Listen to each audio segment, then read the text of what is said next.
आपने डीजो bye Realme एक्लाइट का नाम तो सुना ही होगा। इस कंपनी के हाल ही में कुछ अच्छे खासे प्रोडक्ट लॉन्च हुए हैं, जैसे smart watch, neck band, earbuds, बहुत सारी चीजें लॉन्च हुई। अभी मेरे पास है इसका रीसेंट लॉन्च डीजो बड्स जी प्रो। मेरे हाथ में डब्बा देखकर आप समझ ही गए होंगे कि मैं आज की वीडियो में क्या करने वाला हूँ। सो टाइम वेस्ट नहीं करते हैं और सीधा चलते हैं अनबॉक्सिंग की तरफ। ये है यूज़र मैनुअल, इसको कैसे यूज़ करना है, इसके कौन कौन से फंक्शंस कैसे काम करते हैं, उन सब की डिटेल आपको इसमें मिल जाएगी। उसके अलावा आपको एक USB to Type C cable मिलती है, छोटी और बड़ी साइज़ के ईयर मफ्स भी मिलते हैं। ये देखिए दोस्तों, ये है प्यारा और चिकना सा डीजो बड्स जी प्रो का केस। इसमें डीजो ने दो अलग अलग कलर्स का कॉम्बिनेशन यूज़ किया है। अगर बात करूं इसके फिनिशिंग की तो ये ग्लोसी टेक्सचर के साथ एकदम चिकना सा आता है। कुल मिला के ये देखने में बहुत अच्छा लगता है। इसकी एक दिक्कत है कि इसको जैसे टच करते हैं अपने हाथों की फिंगरप्रिंट यहाँ छप जाती है। चलिए अब ईयरबड्स को बाहर निकालते हैं। ये भी दो अलग अलग कलर्स के कॉम्बिनेशन के साथ आता है। ये वेट में काफ़ी हल्के हैं, अगर आप इन्हें हाथ में लोगे तो आपको बिल्कुल भी हैवी फीलिंग नहीं आएगी। डीजो ने इनको बनाने के लिए काफ़ी अच्छे मटेरियल का यूज़ किया है और इनकी फिनिशिंग भी काफ़ी अच्छे से की हुई है। इसका टच कंट्रोल आपको इसके बीचों बीच मिलता है। अगर ये नीचे भी गिर जाते हैं तो आई थिंक ये टूटेंगे नहीं।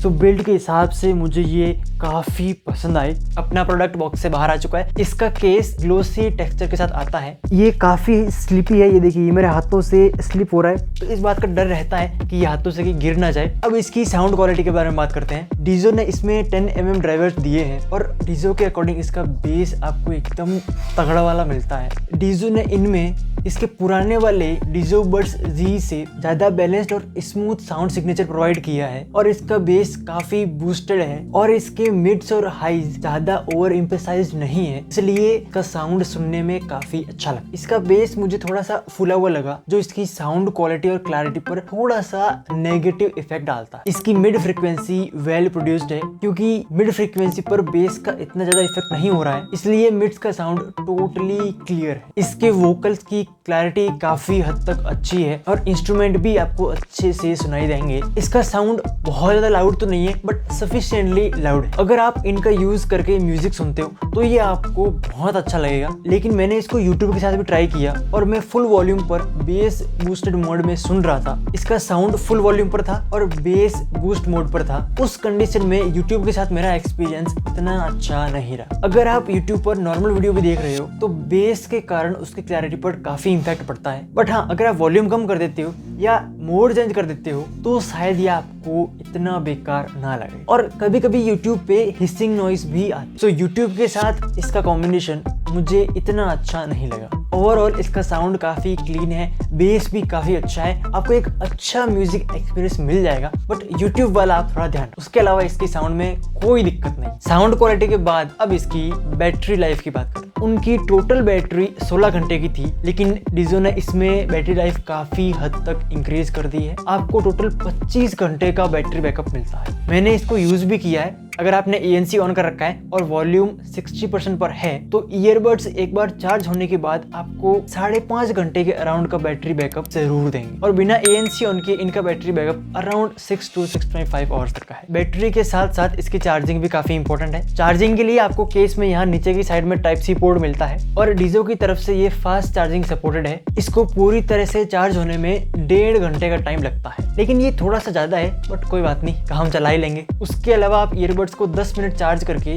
2 घंटे तक म्यूजिक सुन सकते हो। म्यूजिक एक्सपीरियंस को बेटर बनाने के लिए इसमें आपको एक्टिव नॉइस कैंसिलेशन का फीचर भी दिया गया है और इसका ANC 25 डेसिबल तक नॉइस को कंप्रेस कर सकता है। सो अगर आप इसको ट्रैवलिंग के टाइम, ट्रैफिक में या कहीं भी यूज करना चाहते हैं तो इसके एक्टिव नॉइस कैंसिलेशन के कारण आप इसको यूज कर सकते हो। और इसके ANC को भी मैंने टेस्ट कर डाला है। मैं फुल वॉल्यूम पर बेस बूस्टेड मोड में सॉन्ग सुन रहा था और मेरे आसपास काफी आवाजें थी, लेकिन जब मैं इससे सॉन्ग सुन रहा था तो मुझे ऐसा बिल्कुल भी फील नहीं हुआ कि हाँ मेरे आसपास कुछ चल रहा है। और एक और चीज, ये मेरे कानों में टोटली फिट थे। जब मैंने बिना कोई सॉन्ग प्ले किए इनको कानों में पहना तो बाहर की आवाज आना काफी हद तक कम हो गई और जब गाने प्ले किया तब तब तो कुछ सुनाई ही नहीं दे रहा था। सो इसकी प्राइस के अकॉर्डिंग इसके ANC से मैं टोटली सेटिस्फाइड हूँ। ANC के बाद आपको ट्रांसपेरेंसी मोड भी मिलता है। ये मोड इसलिए दिया है ताकि ईयरफोन्स को पावर ऑफ किए बिना आप अपने आसपास के लोगों से कनेक्ट कर सकते हो। पर उसके अलावा एक नॉर्मल मोड है, इसमें तो अब आप समझ जाओ क्या है। सो आप जिस तरीके से म्यूजिक सुनना चाहते हो आप उस तरीके से इसको सेट कर सकते हो। एक ईयरबड में आपको 2 माइक मिलते हैं और उसके अलावा एनवायरमेंटल नॉइस कैंसिलेशन का फीचर भी मिलता है। ये फीचर स्पेशली आपके कॉल एक्सपीरियंस को बेटर बनाने के लिए दिया हुआ है। Let's try them out. अभी मैं एकदम मस्त वाले कक्ष में खड़ा हूँ और मैंने कॉल कनेक्ट कर लिया है। जैसे ही मैंने इनको मेरे कानों में बैठा वैसे की आवाज़ कम हो गई थी। आपको रिकॉर्डिंग में हो सकता है थोड़ी ज़्यादा आवाज़ आए, लेकिन अभी आवाज़ पूरी तरह से ब्लॉक नहीं हुई है। मुझे आसपास की गाड़ियों की थोड़ी थोड़ी आवाज़ आ रही है। ईयरबड्स के कुछ छोटे छोटे स्पेक्स, जैसे इसमें आपको ब्लूटूथ वर्जन 5.2 मिलता है जिसकी रेंज आपको 10 मीटर के आसपास मिलती है। इसमें ड्यूअल पेयरिंग का कोई सपोर्ट नहीं मिलता है, आप एक टाइम पर एक डिवाइस से ही कनेक्ट कर सकते हो। डीजो ने इसमें IPX4 water and sealed protection दिया है। एक बात याद रखना, ये वाटर रेजिस्टेंट है ना कि वाटर प्रूफ है। IPX4 का मतलब सिर्फ इतना है कि ईयरबड्स पर किसी भी साइड से पानी के छींटे गिराए जाए तो ये खराब नहीं होंगे। बट इसका मतलब ये नहीं है कि आप इनको पानी में ही रख दो। पानी में रखना is not allowed for these earbud. इनको किसी भी डिवाइस से कनेक्ट करना बहुत ईजी है। आपको बस केस को ओपन करना है और कुछ ही सेकंड्स में आपके डिवाइस में इसका नाम शो होने लगेगा। ईयरबड्स की नीचे की साइड में पॉलिथीन लगी हुई होती है, तो पहली बार कनेक्ट करने से पहले इनको केस से बाहर निकालना है, उस पॉलिथीन को हटाना है, उसके बाद ये कनेक्ट होंगे, वरना ये कनेक्ट नहीं होंगे। इसमें डीजो ने डेडिकेटेड गेमिंग मोड दिया है, यानी कि आपको इसमें 88 मिली सेकेंड की लो लेटेंसी मिलती है जो आपके गेमिंग एक्सपीरियंस को काफी हद तक स्मूथ बना देंगे। सो ज्यादा बोलने से अच्छा है मैं आपको सीधा प्रैक्टिकल करके दिखा देता हूँ।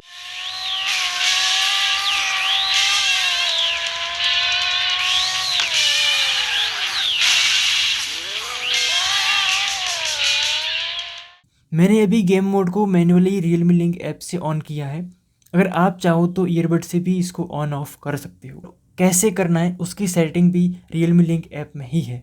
अब मैंने गेम मोड ऑन कर दिया है, अब देखते हैं कितना डिफरेंस आता है।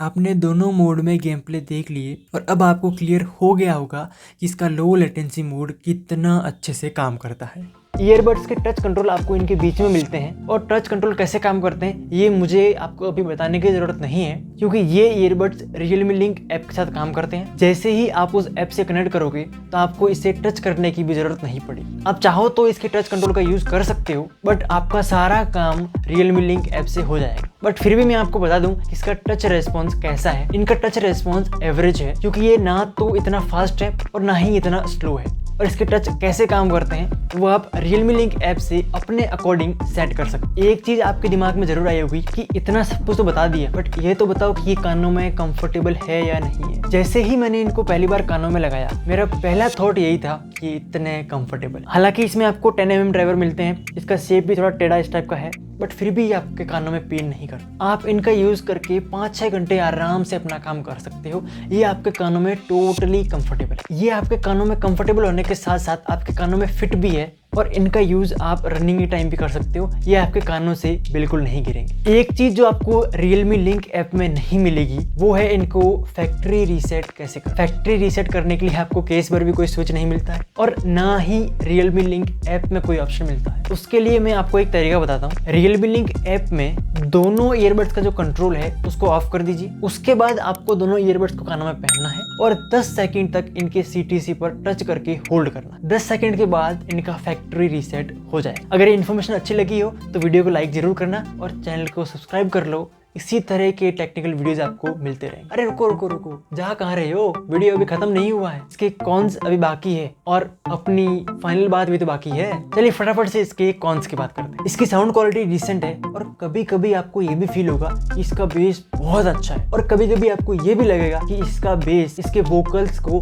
दबा रहा है। और यूट्यूब वाली बात आप जरूर याद रखें, इसमें इन ईयर डिटेक्शन का कोई फीचर नहीं मिलता है। वैसे ये इतना इंपॉर्टेंट नहीं है, बट कभी कभी ये काफी इंपॉर्टेंट हो जाता है। इसमें आपको IPX4 मिलता है बट अगर IPX7 होता it could be much much much better. और इसका चार्जिंग टाइम मुझे थोड़ा सा ज़्यादा लगा। इसकी लॉन्चिंग प्राइस 2299 है और इस प्राइस के अकॉर्डिंग जो स्पेक्स आपको इसमें मिल रहे हैं वो मुझे काफ़ी हद तक सही लगे। जैसे इनका ANC, इनकी बिल्ड क्वालिटी ये काफ़ी लाइट वेट है, आपको लो लेटेंसी गेमिंग मोड मिलता है और साउंड क्वालिटी भी काफ़ी हद तक सही है और आपको कॉलिंग एक्सपीरियंस भी बहुत बढ़िया मिलता है। इस प्राइस रेंज पे आपको इतनी सारी चीज़ें मिल रही है तो आप इनको एक बार ट्राई ज़रूर कर सकते हो। उसके अलावा अगर आपका बजट 3K के अराउंड है तो आप Realme Buds Air 2 भी ट्राई कर सकते हो। 2000 के प्राइस रेंज के आसपास मिलते हैं तो आपको इसे डेफिनेटली परचेज करना चाहिए। वीडियो पसंद आया तो आपको पता ही है क्या करना है, मुझे पता है आप मेरे बिना बोले